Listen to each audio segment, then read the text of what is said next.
Magandang araw mga karelasyon. Ngayon, pag-uusapan natin itong napakahalagang paksa na siguradong marami ang makaka-relate. So ito ang mga signs na nagsasawa na siya sa iyo. So ito ay para sa lahat, para sa mga lalaki at para sa mga babaeng nasa relasyon. Kung napapansin mo ang mga ito, tiyak ang partner mo na yan ay sawang-sawa na sa iyo. So kung interesado kang malaman ang mga ito, manood ka. So wag na tayong magpaligoy-ligoy.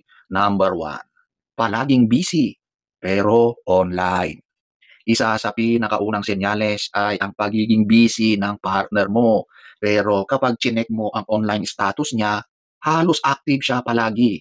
Ibig sabihin noon, naglalaan siya ng oras sa iba. Pero pagdating sa'yo, deadma. Minsan ayaw lang niyang makipag-usap dahil dumidistansya siya emotionally sa iyo. Kasi inis na nga siya eh. Nabibisit siya sa iyo. Kaya distansya amigo ang kanyang ginagawa. Dati kahit gaano siya ka-busy, nagagawa pa rin niyang kumustahin ka. Pero ngayon wala ka ng kumustahan. Hindi ka na niya kinukumusta. Okay? Direct to the point na yan. Ang message niya is, huwag mo akong istorbohin. Kasi nakakainis ka, galit ako sa'yo. Ganun yun. Kapag yan ang ginagawa, shiny hand. Huwag ka nang magmaang-maangan. So, ano ba ang pwede mong gawin? Kung gusto mong ma-save ang relasyon, huwag ka agad magalit. Pag-usapan ninyo kung ano ang problema. Alamin kung ito ba ay temporary lang o baka permanente na, di ba? Number two, hindi na siya sweet kahit sa mga maliliit na bagay. Noon, laging may good morning, ingat ka, lahat ng mga matatamis na buladas o mga diskarte ay sinasabi niya noon. Pero ngayon, wala na. Kapag nagre-reply siya or nagte-text siya, nakikita mo na walang emotions. Walang dating ang mga text. Kapag nag-reply, thumbs up lang. O kaya isang salita lang. Hindi ka na niya niyayakap. Hindi ka na hinahawakan sa kamay. Nararamdaman mo na hindi na siya gaanong ka-sweet sa'yo. So, bakit? Ano ang ibig sabihin nito? Posibleng nawawala na ang spark o siguro pagod na. Kaya wala na siyang gana. Minsan, sign din ito ng burnout sa relasyon. Baka puro na kayo away. So, paano nyo harapin ito? Huwag ka agad magde-demand. Simulan mo muna sa maliliit na mga simple na sweet gestures. Baka malay mo, mag-workout, di ba? Bigyan mo muna siya ng space kung kinakailangan. Baka yan lang ay problemado, stress, dahil nga nakaka-stress ka naman talaga, hayaan mo muna. Number three, bigla na lang malamig ang chat at tawag. Dati excited siya sa bawat tawag at message mo. Ang saya-saya niya lagi, lagi siyang tumatawa kapag magkausap kayo. Alam mo ba yung napaka-lively ng palitan niyo ng convo? Pero ngayon, hindi na ganon. Tamad na siya. Yung itsura niya, walang kagana-gana, nakakadismaya, nakakalungkot. Hindi mo siya makitaan ng pagmamahal o interes na kausapin ka. Bakit kaya ito nangyayari? Posibleng may iba siyang pinagkakaabalahan. At yan ang dapat mong alamin kung meron na nga ba. O kaya pwedeng nawawala na ang pagmamahal niya sa iyo. Literal, straightforward, nawala na. Okay? So kapag ganyan, meron pa rin tayong mga tips. Observe kung biglaan o unti-unting nangyari. Makipag-usap kung meron siyang mga dahilan. Minsan, kailangan mo lang mag-initiate ng pag-uusap ng bagong bonding activity para buhayin ulit yung dating yung sweet na pagmamahalan. Kung ginawa mo ito at talagang nag-workout, very good. Pero kapag ginawa mo na ang lahat at wala na talaga, eh move on na.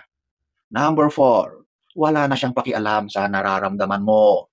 Dati kapag may problema ka, siya agad ang takbuhan mo. Ngayon, parang wala na siyang interest sa mga pinagsasabi mo. Dati nga, siya ang nag-aalok lagi ng tulong, emotional man yan, financial at anong klaseng tulong, ramdam na ramdam mo yan dati. Pero ngayon, wala talaga. Hindi na siya nagtatanong kung okay ka ba.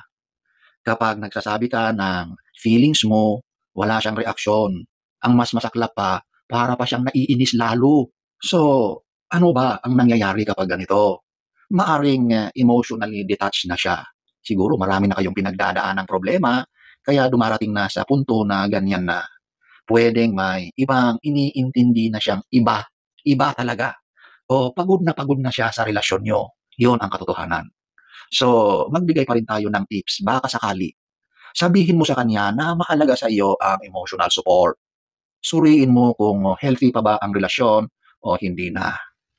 Number 5, hindi ka na priority sa mga plano niya. Dati kasama ka sa bawat plano, lakad, events, o kahit simpleng gagala o kakain lang kayo diyan sa tabi-tabi. Pero ngayon, parang palaging kasama na ang tropa o laging mag-isa, ayaw kanyang isama sa mga lakad niya. Bakit naman? Maaring nagsisimula na siyang bumuo ng buhay na wala ka. Kasi wala eh, baka nagsawa na siya, baka marami na kayong pinagdaan ng negatibong mga pangyayari at naubos na siya, naupos na siya na parang kandila. So, may mga tips pa naman. Kausapin pa rin kapag hindi na siya galit. Sabihin mong napapansin mo na hindi ka na yata kinakausap o mukhang hindi na siya kasama sa mga plano. Tanungin mo kung bakit ano ang pwede niyang gawin para maibalik ang dati.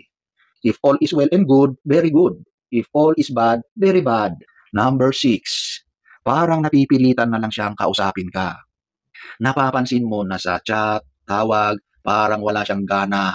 Kung dati ay excited siya lagi na mag-usap kayo, ngayon, kapag nakikipag-usap siya, kitang-kita mo naman sa itsura niya na seryoso. Yung pananalita niya, ang pagsagot niya sa iyo ay maiksi, walang damdamin, walang emosyon. Halata mo na meron siyang kinikimkim na negative emotion towards you. Bakit kaya nangyayari ito? Maaring nawala na ang interest niya sa iyo emotionally. O baka naman may dinadala lang siyang stress na hindi niya masabi. O the worst, meron na siyang iba. So kahit gaano pa kalala, meron pa rin tayong tips. Bigyan mo pa rin siya ng space, baka sakali ay matauhan. Minsan, huwag mo munang pilitin na mag-usap kayo. Hayaan mo na siya ang mag-initiate. Baka sakali naman, di ba? Number 7, laging may dahilan para makaiwas. Ngayon, lagi na siyang may excuse kapag nag-aaya ka. Pagod ako eh, busy ako, marami pa akong gagawin, tsaka masama ang pakiramdam ko. Pero kapag sa iba, may time siya. Lagi na siyang may rason para hindi kayo magkasama. Bakit naman? Maaring gusto niya ng space o talagang ayaw na niya sa iyo. So kahit masakit man, meron pa rin tayong tips. Maging kalmado. Huwag agad magalit. Tignan mo kung baka ngayon lang yan, baka bukas-bukas, maging okay siya. O kaya mag-usap uli kayo. Dahil lahat naman ay nakukuha sa mabuting usapan. Number 8, ramdam mong wala siyang gana sa iyo. So ito na yung pinakamalakas na sign. Kahit wala siyang sasabihin, ramdam na ramdam mo na hindi na siya katulad ng dati. Hindi na siya interesado sa mga kwento mo. Hindi na siya naglalaan ng oras. O wala ng effort. Nawawala na ang lambing. At wala ng respeto. Minsan pa nga, harap-harapan ka ng binabastos. So kahit papaano man yan, may mga tips pa rin. Trust your gut feeling. Kausapin siya ng maayos. Kung ayaw niya talaga, kailangan mo ring tanggapin at magdesisyon para sa sarili mong kapayapaan. So, ayan po ang mga signs na sawang-sawa na siya sa iyo. So, sana ay nagustuhan niyo ang ating topic for today. Next story time. Don't forget to subscribe.